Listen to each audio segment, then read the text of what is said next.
And in less than 3 weeks, Oklahoma Republicans will choose who they want to see on the ballot as Senator Inhofe's replacement.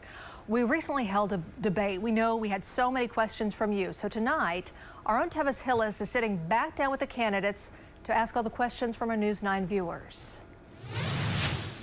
Well, the additional questions ranged from addiction in the state, legalizing marijuana, and school safety. Now, both men agreed they're fathers and are concerned for their children, but they have different ideas on how to secure the school. We have over $1.2 trillion of federal COVID dollars that haven't been spent.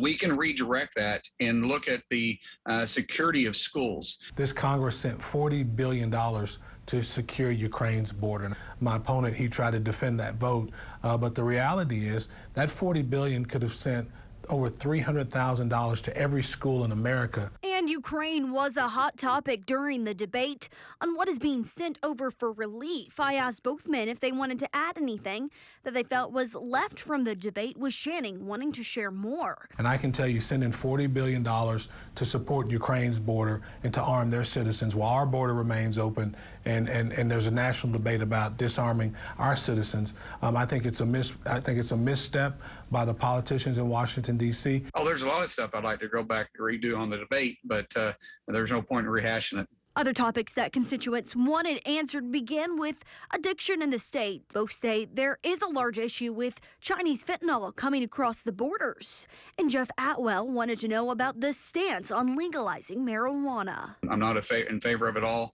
at all. I don't think it's been good for our state. We were promised a huge tax bump, but then you start looking at it and it's a cash business, and they can't even legally deposit the cash. Chinese nationalists who are using the marijuana industry as a means to buy up property here in Oklahoma. That is a major issue that, frankly, the politicians in Washington have failed to address. Well, Oklahoma voters will return to the polls August 23rd. In the studio, Tevis Hillis, Oklahoma's own News 9.